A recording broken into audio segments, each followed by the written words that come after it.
Bonjour à tous et à toutes, bienvenue sur Free Matin. Nous sommes le jeudi 4 octobre de l'an 2018. Sébastien Javon se présentera donc devant la criette aujourd'hui. C'est l'actualité du jour et nous ferons donc le débat sur cette actualité. Kader Achirou, vous êtes installé pour la une des journaux. Bonjour. Bonjour à vous, Nadia Divan. Bonjour à vous, chers amis internautes. La une des parutions ce matin, nous avons la convocation de Sébastien Germain Javon à la Cour de répression des infractions économiques et du terrorisme.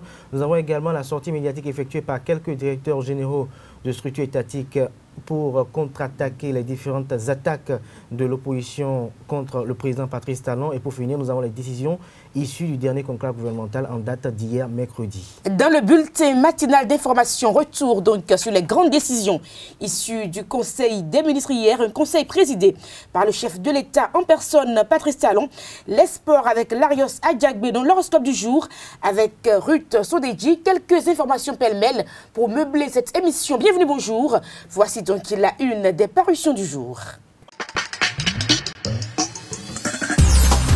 Bonjour à nouveau, chers amis internautes. Nous démarrons par le quotidien national d'information qui titre ce matin en manchette « Réglementation de l'électrification hors réseau, une avancée pour l'électricité à moindre coût ». Nous restons avec La Nation, gestion des espaces frontaliers et échecs scolaires.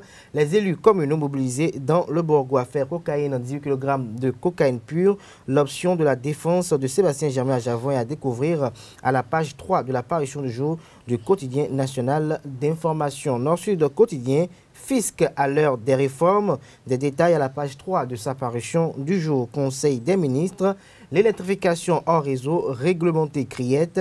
Quenom reprécise la mission de la juridiction. Des détails à la page 3 de la parution du jour de Nord-Sud quotidien. Transformation de produits agricoles dans le monozomi, l'huile de palme à industrialiser, titre l'économiste en manchette. Vente d'électricité hors réseau Bénin. 3 régimes de réglementation fixés, nous apprend l'économiste ce jour à la une. Matin libre, des fous de roi révélés.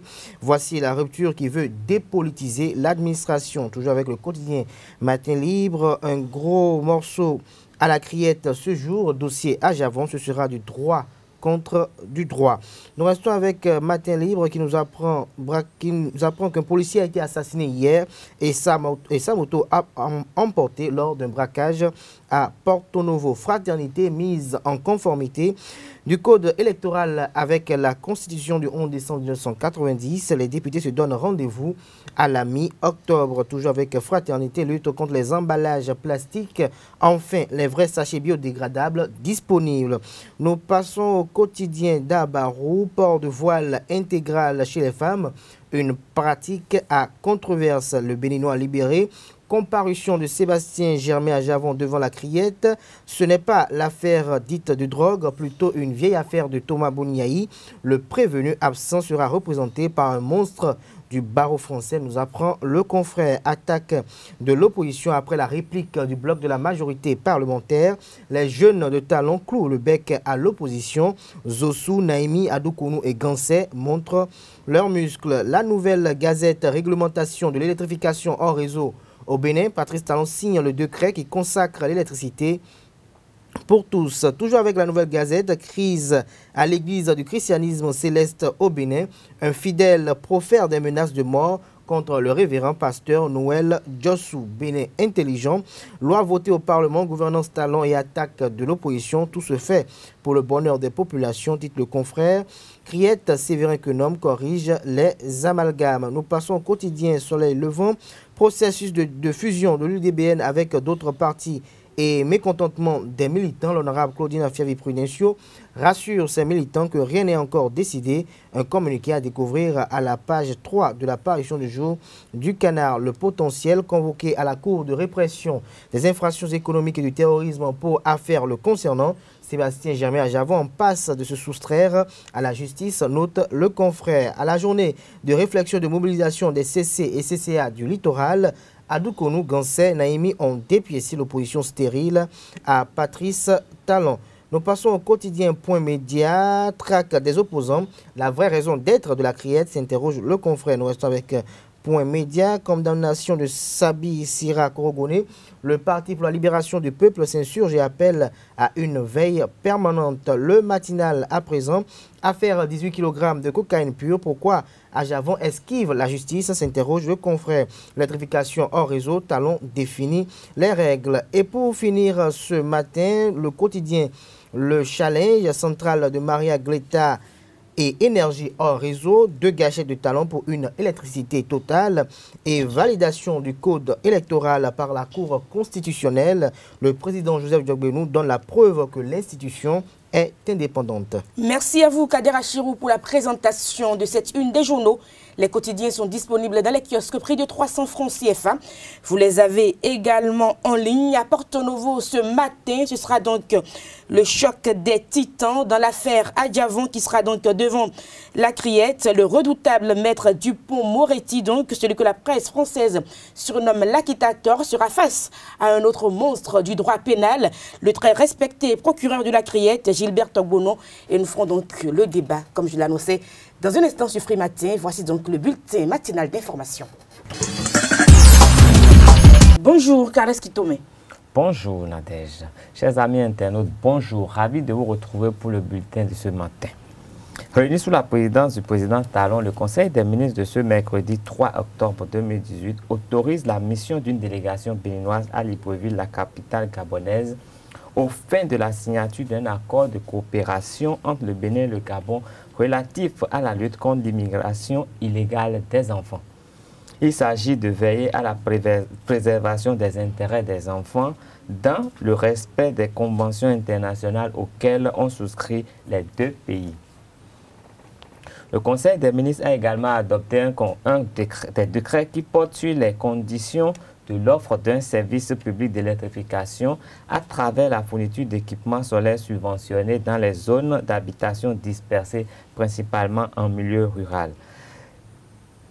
L'objectif est la promotion de l'électrification hors réseau et qui est une composante du deuxième programme du Bénin pour le Millennium Challenge à compte. Elle vise à augmenter le temps de fonctionnalité des entreprises et des services publics, réduire la dépendance envers les sources d'énergie onéreuses, améliorer la productivité des consommateurs des prestations d'électricité, stimuler le marché de l'électrification hors réseau au Bénin, accroître l'adoption et l'utilisation d'appareils de mesure d'efficacité en énergie. La promotion de l'électrification hors réseau est une composante du deuxième programme du Bénin pour le Millennium Challenge Account.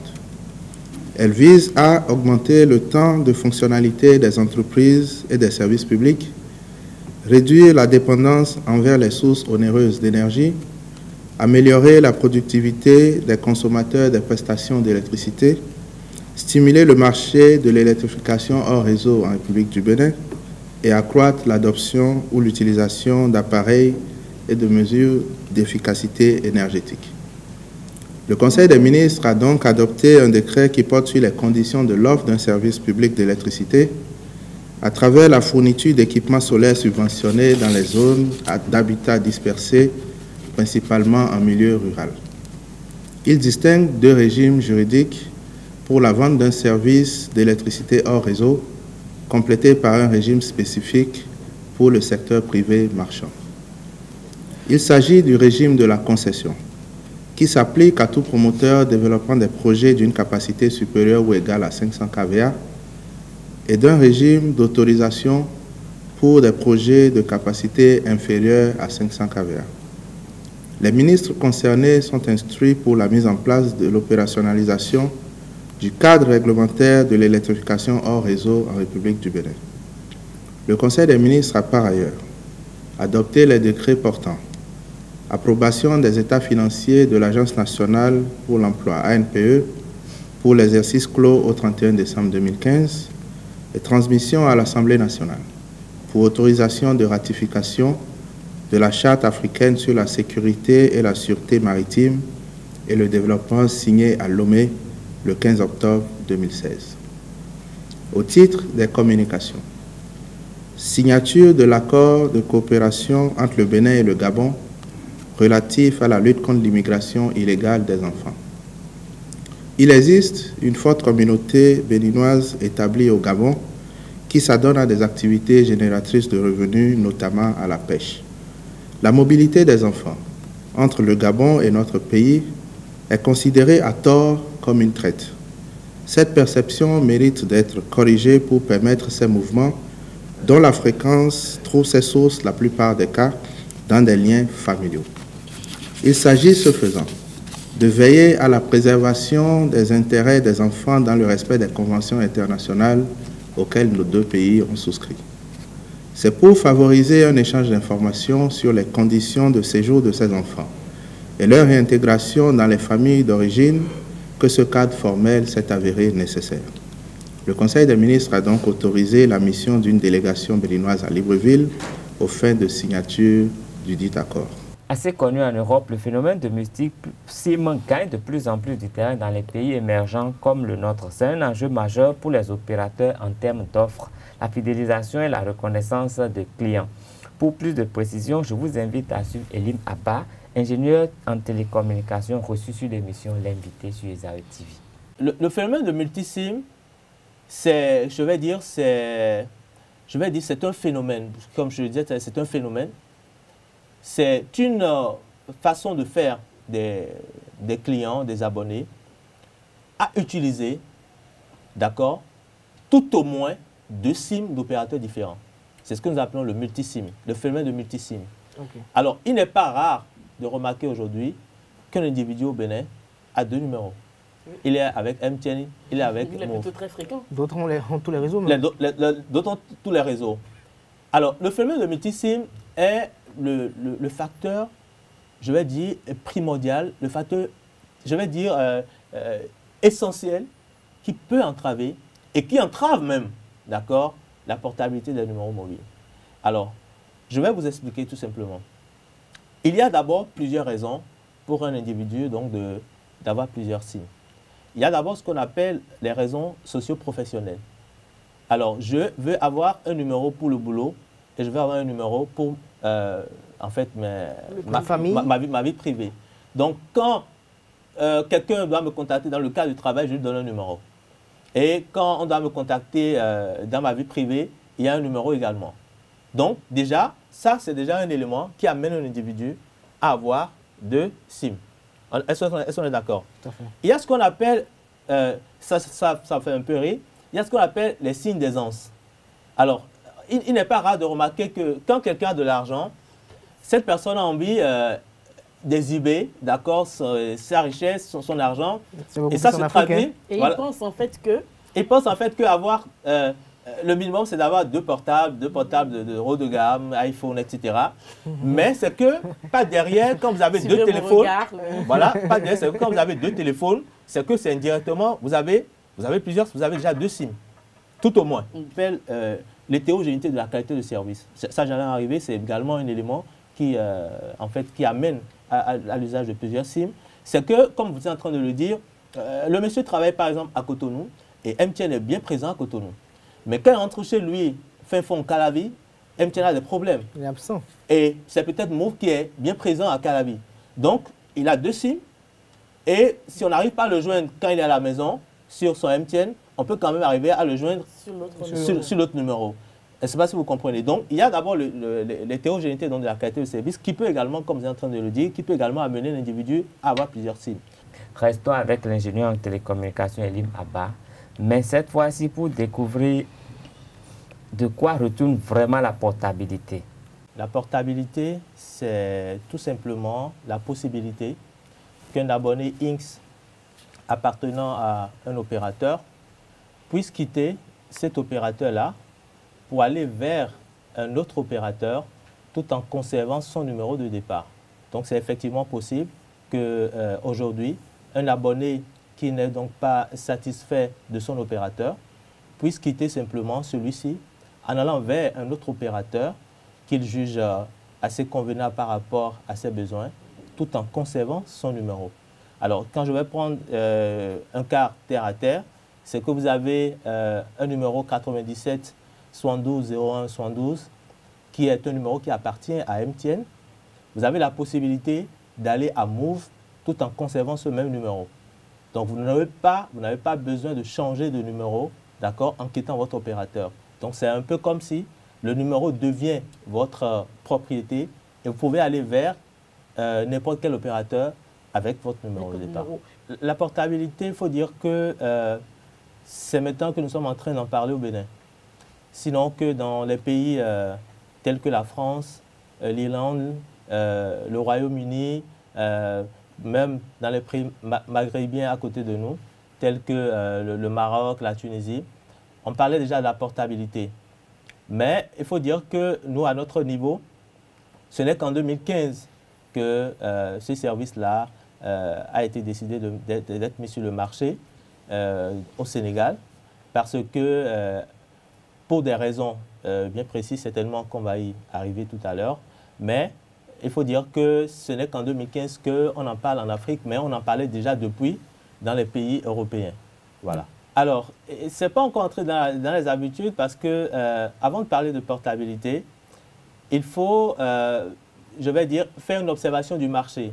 Alors, c'est un service qu'on n'implémente pas tout simplement parce qu'on a envie de l'implémenter, mais c'est qu'il y a des éléments qui justifient, d'accord, la mise en place d'un tel service. Et alors, les éléments qui justifient la mise en place de ce service sont les éléments suivants.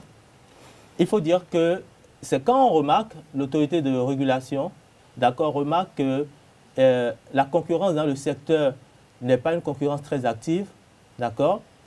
On met en place la portabilité pour des raisons de captivité donc du client.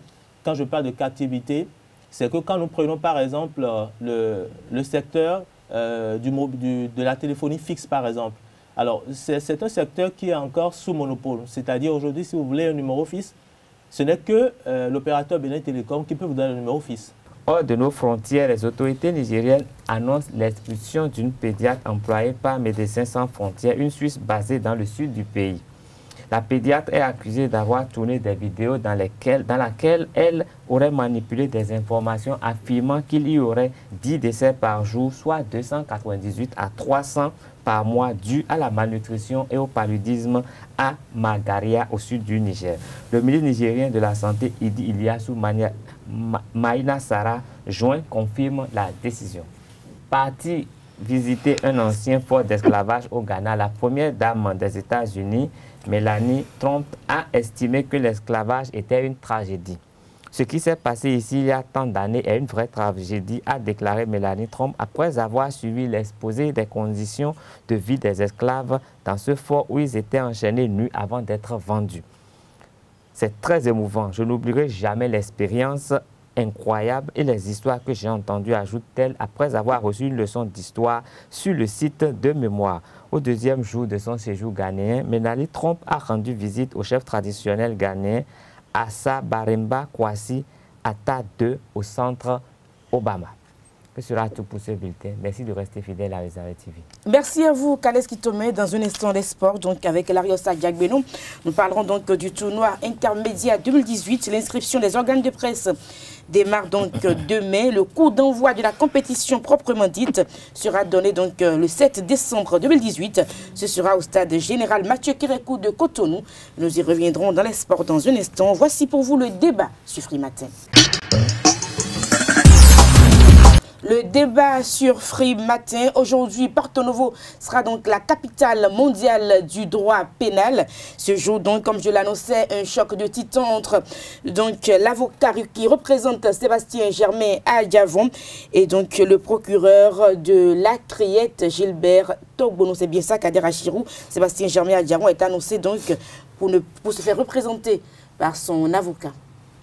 Je crois que dans cette affaire, d'abord, il faut noter une sorte d'incertitude de la part de l'homme d'affaires lui-même parce que au départ, il avait eu un communiqué qui a été rendu public sur les réseaux sociaux comme quoi il sera bel et bien présent en personne à cette convocation. Aujourd'hui, nous apprenons qu'il se fera représenter pour que ce soit une confrontation de droit. C'est quand même déjà une bonne nouvelle que l'on apprenne que Sébastien Germain à Diavon décide de vouloir un tant soit peu contribuer à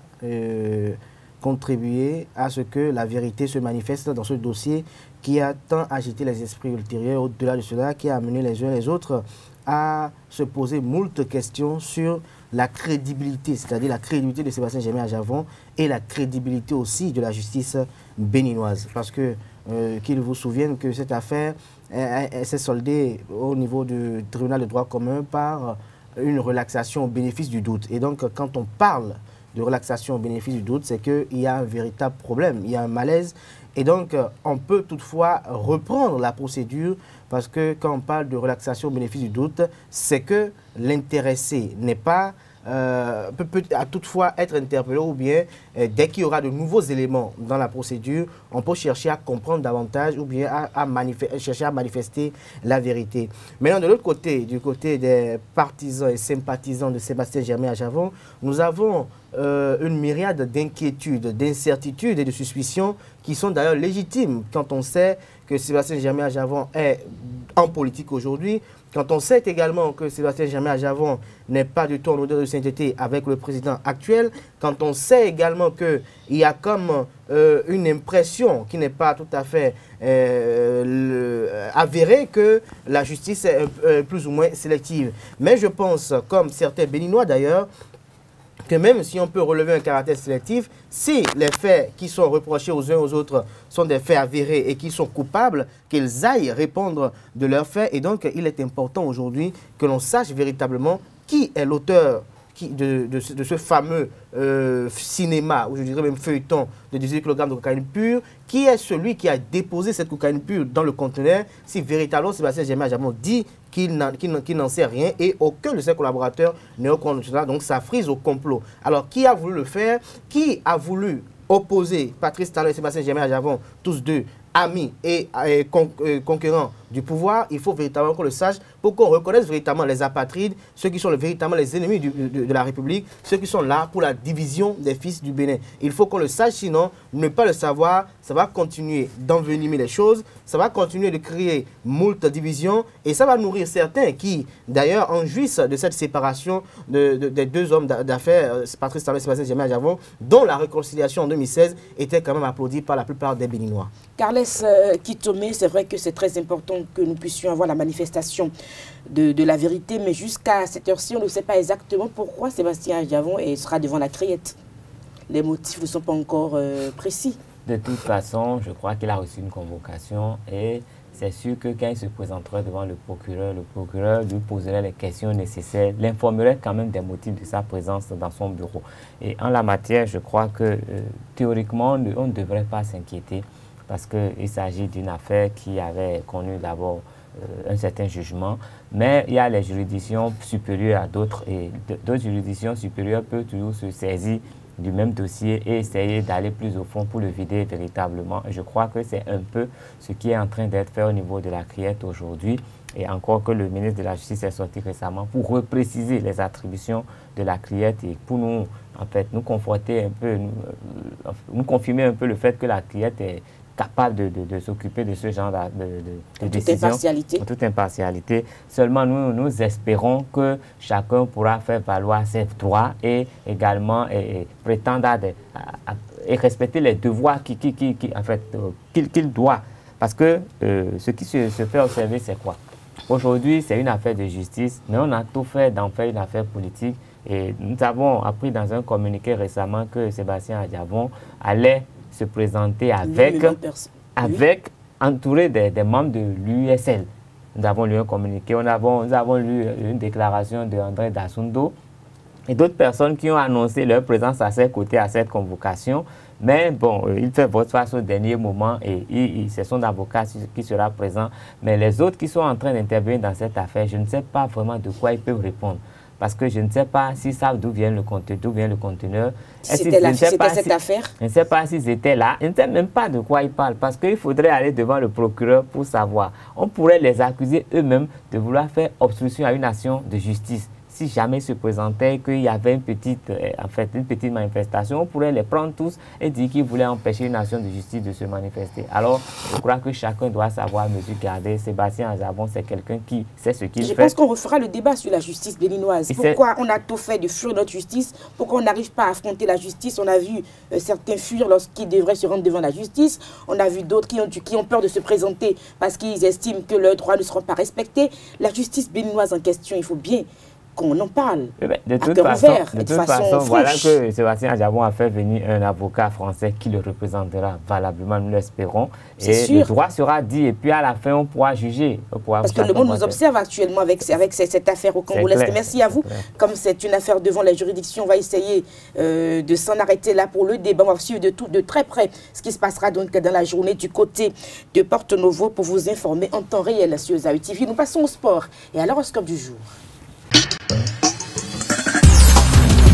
L'horoscope du jour dans un instant avec vous, Ruth Odeji, bonjour. Bonjour Nadège. Et puis l'Esport, Larios Adjagweno, bonjour. Bonjour Nadège. Nous parlons donc du tournoi intermédiaire 2018. La compétition démarre le 7 décembre prochain. L'inscription des organes de presse démarre demain. Effectivement Nadège, le bureau exécutif du réseau des journalistes de sport au Bénin a dévoilé, comme vous l'avez dit hier, au cours d'une conférence de presse, le chronogramme de la 5e édition de la fête du football des professionnels des médias du Bénin. Pour plus d'informations, suivez le président René-José Sagbo. Après cette cérémonie de lancement, nous aurons l'ouverture le vendredi prochain, 5 octobre, des inscriptions des organes de presse pour la participation à cette 5e édition. Et les organes auront 12 jours pour s'inscrire. Donc, on clôture les inscriptions impérativement le 17 octobre, mercredi 17 octobre à 17h. Ensuite, le 24 octobre, nous allons au niveau du comité d'organisation rendre public la liste des 8 organes qui seront autorisés à prendre part au tournoi intermédiaire et des 2 équipes qui seront sur la liste supplémentaire. Le 26 octobre, nous aurons une réunion avec les 8 organes de presse retenus et bien sûr des 2 organes sur la liste supplémentaire. Le 2 novembre, nous allons procéder au tirage au sort de cette 5e édition. Là, les équipes seront fixées sur leur poule. Le 9 novembre, nous allons rendre publique la liste des arbitres qui vont officier ce tournoi. Le 9 novembre aussi, les équipes, les organes de presse devront nous envoyer la liste des joueurs et leurs photos, accompagnées bien sûr des photocopies de leurs cartes professionnelles. Le 23 novembre, on aura la communication par le comité d'organisation de la liste des joueurs définitivement retenus. Définitivement retenus, parce que la première liste n'est pas validée. Le 30 novembre, on aura la réunion du comité d'organisation avec les arbitres et les commissaires au match retenus. Le 5 décembre, on aura le retrait auprès du comité d'organisation des licences des joueurs qui seront retenus pour prendre part au tournoi intermédiaire, et ceci par des dirigeants mandatés de chaque organe de presse. Le 6 décembre, veille du coup d'envoi de la compétition, on aura la réunion technique, et le 7 décembre exactement, il y aura le coup d'envoi de la 5e édition du tournoi intermédiaire. Donc, voilà un peu présenté le contenu du chronogramme de cette 5e édition du tournoi intermédiaire. Hormis le stade général Mathieu Kérékou de Cotonou, la pelouse synthétique de l'université d'Abomey-Calavi va également accueillir des rencontres du Team 2018. 2 reporters sportifs ayant quitté ce monde seront immortalisés par le réseau des journalistes de sport au Bénin au cours de la 5e édition du Team. Hugues Sagbo, le secrétaire général du réseau, pour plus de détails.